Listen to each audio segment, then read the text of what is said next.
ক্লাসরুমে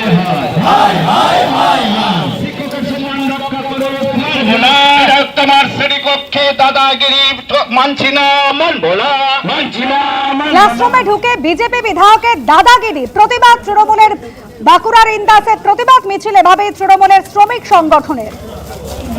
মানছি না, মানব না, মানছি না, মানব না, ক্লাসরুমে দাদাগিরি মানব না, শিক্ষক নিগ্রহ যেখানে প্রতিবাদ হবে সেখানে। বিজেপি বিধায়ক নির্মল কুমার ধারাকে প্রকাশ্যে ক্ষমা চাইতে হবে। মিছিল শেষে পথসভা থেকে দাবি তৃণমূলের শ্রমিক সংগঠনের।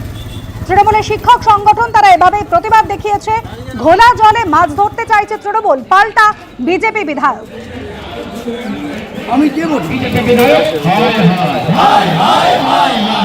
আগেই শিক্ষকের কাছে ক্ষমা চেয়েছেন দাবি করছেন বিধায়ক নির্মল কুমার ধারার। একটা শিক্ষাঙ্গন যখনই পরিচালিত হয় স্কুল টাইমে তার একটা ডেকোরাম আছে।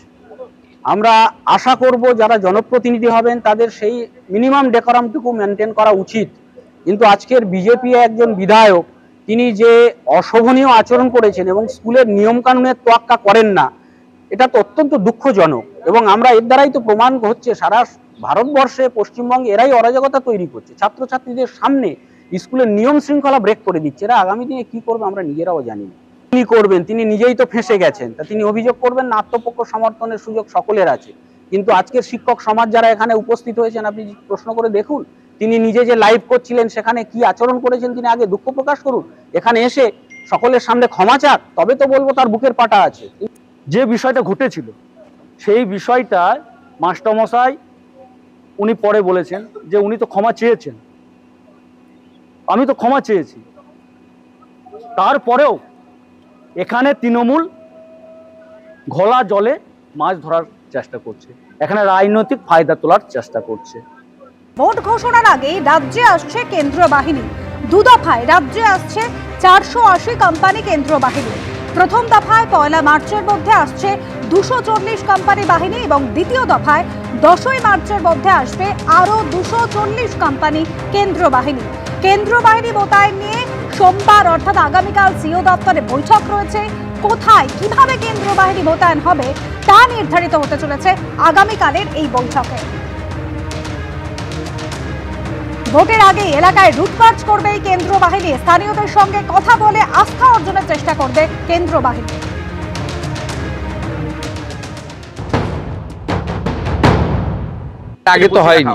এর আগে তো হয়নি। গতকালই পূর্ব মেদিনীপুর জেলার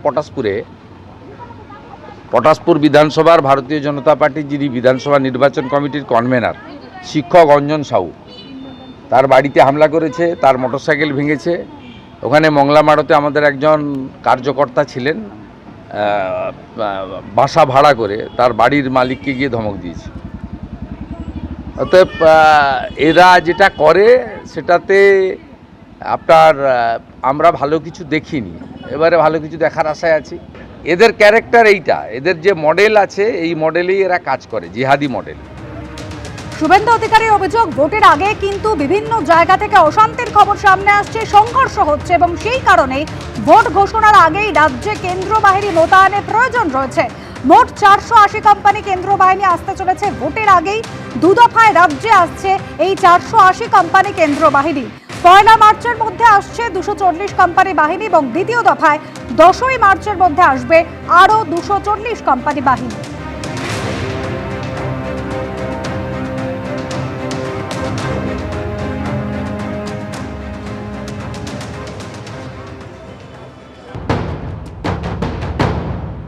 $1480 কোম্পানি দিক না, ওদের ওই 1400-1500 কোম্পানি আছে ওদের সঙ্গে, আর বাংলার 10 কোটি মানুষ আছে আমাদের সঙ্গে।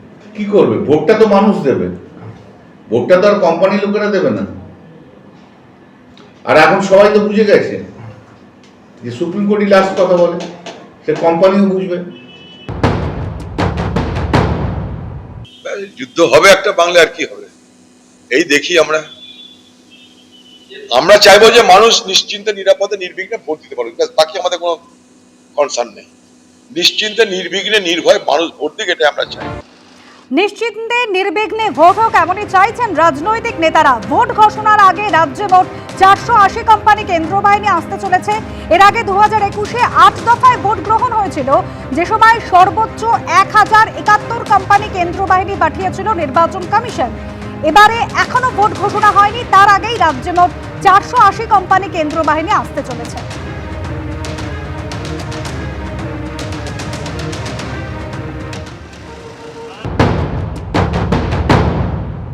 সুপ্রিম কোর্টে বারে বারে আমাদের রাজ্যের আইন শৃঙ্খলা সেটা নিয়ে কটু কথা আসছে, খুবই বিপজ্জনক। এতে বাংলার মানুষের মাথা হেট হয়ে যায়, নিচু হয়ে যায়, মুখ কালিমালিপ্ত হয়ে যায়। কি সর্বনাশের জায়গাতে নিয়ে গেছে পশ্চিম বাংলাটাকে। এবং তারপর নির্বাচন কমিশন বেশ 2 দফায় বহু কোম্পানি সেন্ট্রাল ফোর্স পশ্চিমবাংলার জন্য দেওয়ার কথা নির্দিষ্ট করেছে। কিন্তু আমি শুধু বলছি যে এটা তো দায় মুখ্যমন্ত্রী। 1 দফায় ভোট হতো পশ্চিমবাংলায়, উনি বলে দিলেন যে অবস্থা এত হাল খারাপ, তখন বামফ্রন্টকে কালিমালিপ্ত করতে গিয়ে দফায় দফায় ভোট এবং কেন্দ্রীয় বাহিনীর কথা মুখ্যমন্ত্রী বলতেন।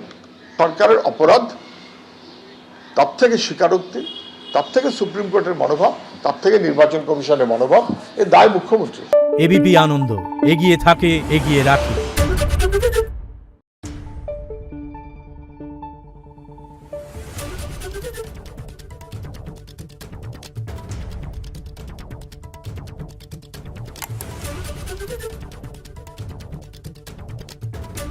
Thank you.